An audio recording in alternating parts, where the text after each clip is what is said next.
इनकलाब साथियों, आज हम पढ़ेंगे गुलाम वंश के बारे में। गुलाम वंश को ही दास वंश, प्रारंभ तुर्क वंश, इलबरी वंश और ममलुक वंश भी कहा जाता है। कौन सी? भूत के बारे में पूछ रहे हैं। भूत की उत्पत्ति कैसे होता है? देखिए, होता है क्या कि भूत का जो वायरस है, भूत का जो डर है, ये बचपने में उसके माता पिता भर देते हैं बच्चे को। होता है क्या कि जब बच्चा रोने लगता है, जब उसकी मम्मी गोद में लेकर के चुप करने लगती है, चुप हो जाओ, चुप हो जाओ, चुप हो जाओ, अब वो चुप नहीं हो रहा है बच्चा, तो उसकी मम्मी ऐसे करते, चुप हो जाओ, देखेगा, चुप हो जाओ, चुप है कि नहीं?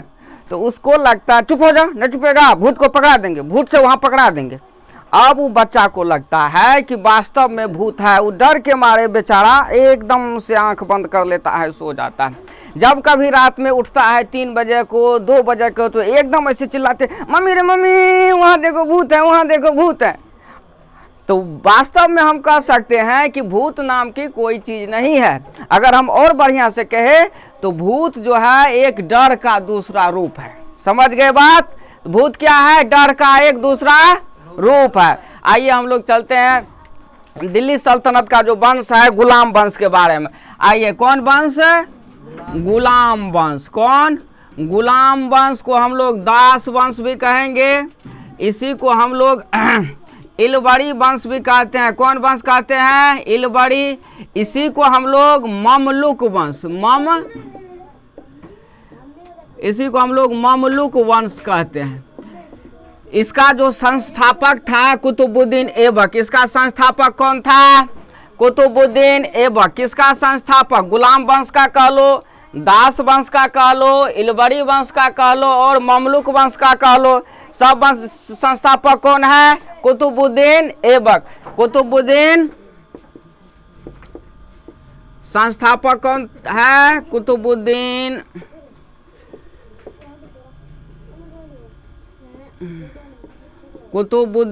ऐबक। कुतुबुद्दीन ऐबक इसका संस्थापक था। अब देखेंगे ऐबक, ये जो था कुतुबुद्दीन ऐबक, बहुत ही दानशील आदमी था। इसमें दान देने की प्रवृत्ति बहुत, एकदम लाखों का लाख रुपया दान दे देता था। जो बहुत गरीब आदमी रहता था, कभी हाथी का दान दे देता था, कभी लाखों रुपया का दान दे देता था। अभी का समय तुम देख लो, अगर कोई आदमी, आपके गांव का कोई आदमी बहुत बड़ा आदमी है, लाखों करोड़ों रुपया की उसकी आमदनी है, तुम जाकर के उससे मांगो रुपया, तुमको कोई इमरजेंसी लग गई, जाकर के तुम उससे रुपया मांगो, कहो रामू काका दीजिए ना 5,05,000 रुपये की ज़रूरत है, मेरी पत्नी जो है अस्पताल में, हॉस्पिटल में एकदम भर्ती है, डॉक्टर साहब मांग रहे हैं। तो वो क्या बोलेगा? कौन है? बेचना रे, 5,000 रुपया लेगा। देखो ना, मेरा एक तो छोटा पोता गोलुआ है, वो कोटा में पढ़ रहा है, वहाँ से वो फ़ोन करके कहा कि दादाजी हमको 80,000 रुपया चाहिए।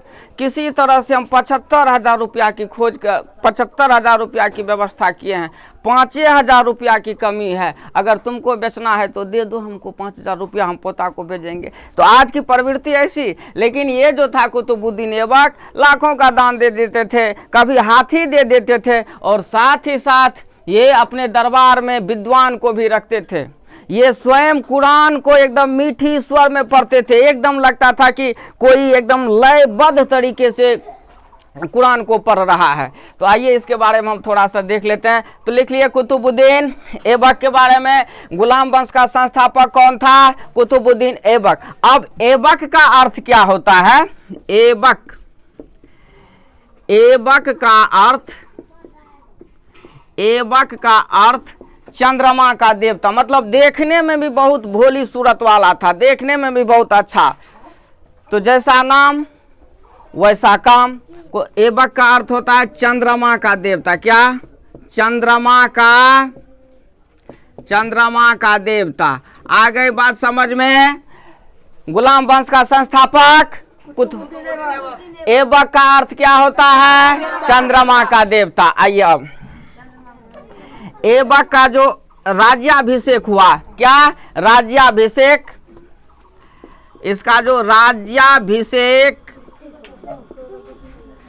इसका जो राज्याभिषेक का है, सुनो, इसका राज्याभिषेक 24 या 25 जून 1206 लाहौर में, कहा?